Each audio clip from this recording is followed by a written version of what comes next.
All right, so today I'm going to make a video on some of my favorite translations and must-have books that I recommend. And this is a must-have book, the original King James Bible. Now, if you appreciate old Bibles, or if you are a student or a serious student of the Word, this is a book that everyone should have in their library, the original King James Bible.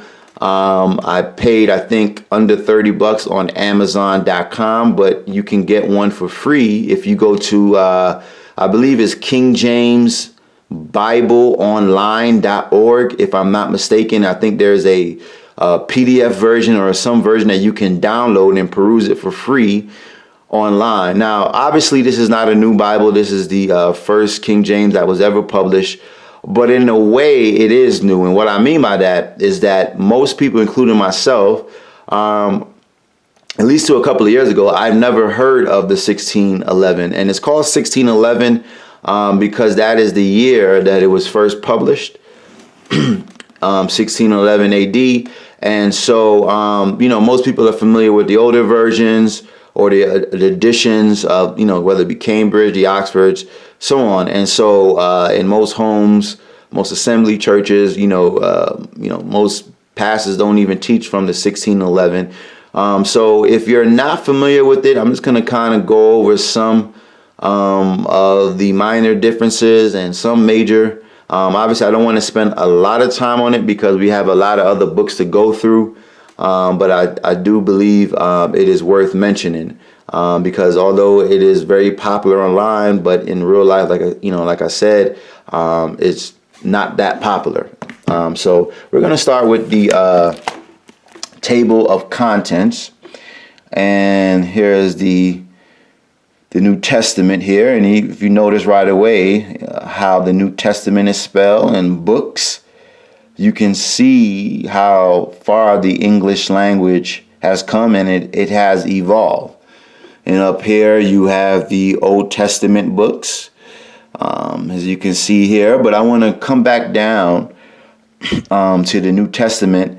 And if you notice very carefully, you have Revelation and you have Ood and On. And in most modern Bibles, you will find Jude and John, and where it says the Epistle of Imes, it will be the Epistle of James. And the reason for that, if you wonder, why is it spelled with an I versus J? Well, the letter J was recently added to the alphabet. And what I mean recently, the letter J was not around at the time the book was being published or translated.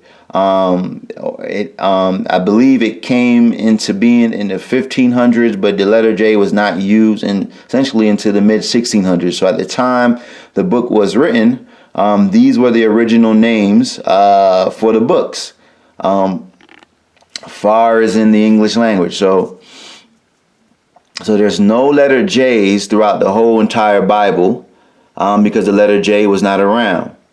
With the exception of the preface where the writers are writing and telling information, you'll find a letter J, but you won't find it in the actual scripture itself. Now, the major difference here is because here you have the Old Testament and here you have the New Testament. And here you have books. If you haven't, if you have not come across the 1611 edition, you may not have heard of these books. And pretty much, all Bibles prior to the 1611, I think, with the exception of the Geneva Bible, if I'm not mistaken, all had more books in the Bible. Whether the Wycliffe, the Vulgate, the Septuagint, all had more books, and the original King James had more books to the Bible, and they're called the Apocrypha, which makes it a little bit controversial because the meaning behind the name Apocrypha is hidden in Greek. And so you have people that will say that, hey, that these books should never have been removed.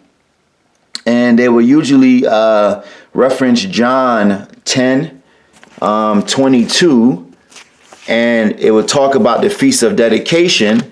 Now, if you read the Bible, you won't find anything about the Feast of Dedication, but in the Apocrypha you will. So they would usually reference that to kind of support that that it should be canon, and other different reasons. And those who oppose it, that will usually go to the Book of Tobit. I think 4:11 usually, and will usually say, hey, that contradicts scripture, so therefore it should never have been, considered as canon. Or they would usually say, well, hey, the Jews never accepted it as canon, so therefore it shouldn't be canon. Now, I'm just going to read just a little bit, some kind of interesting stuff that you may find interesting. This is obviously the publisher's preface. Okay, so most readers of the King James or Authorized Version may be surprised to learn that the first 200 years of its publication, most editions of this well-known translation included the books of the Apocrypha. Okay, and it says here, next paragraph, the word Apocrypha means hidden or secret. Okay, it is used to distinguish religious writings that are not considered authoritative from those that are. The authoritative books are called canonical. I'm just going to read something else. It says the book of the Apocrypha, and this is some great information. It's, like I said, if you love history and love Bibles, this is some great information that you should know. The earliest known translation of the whole Bible into English are associated with John Wycliffe and his followers. These are usually dated between the 1380 and 1388 because the Wycliffe Bible was translated from the Latin Vulgate. It includes the books of both Testaments and the appendix. So from the beginning, the English Bible was translated with the Apocrypha. Then here this other paragraph talks about Martin Luther and so on. Let me just read this very quickly. When Martin Luther translated the Bible into German in 1534, he put the books outside the Hebrew canon and separated a section, agreeing with Jerome that they were not a part of the Old Testament. This became the standard of most English translations of the Bible. Okay, the first complete printed English was translated and edited by Miles Coverdale in 1535 and contained William Tyndale's pioneer translation work of the New Testament and the Pentateuch, and Coverdale's translation of the rest of the Old Testament and the Apocrypha from the Latin Vulgate, Luther's German Bible. All right, so again, this is some great information. Again, if you research this, you'll find many different people that give their opinion and give evidence for it. In my opinion, never believe what anyone says. Do your own research, but at the same time, be very, very objective. Hear both sides and weigh the argument. All right, so this is the original King James Bible. Next, we have a Bible dictionary before we get to some of the translations that I like personally. This is the Zondervan Compact Bible Dictionary. I think Zondervan makes some Bible, have their own editions of the Bible as well. Over 1 million copies sold. Now, the reason why I like this dictionary or came across this dictionary of this reason, one of the reasons is this definition here. This intrigued me. I never heard this before. It says Ham, the youngest son of Noah, born probably 96 years before the flood, and one of the 8 persons to live through the flood. He became the progenitor of the dark races, not the Negroes, but the Egyptians, the Ethiopians, Libyans, and the Canaanites. And so it goes to show you why you have to study to show yourself approved, because growing up, I was always told that, black people who have dark skin are from Ham, which is clearly not the truth. And this is, pretty much what most churches teach. And so if you're not familiar with Noah's son, he had 3 sons, Ham, Japheth, and Shem.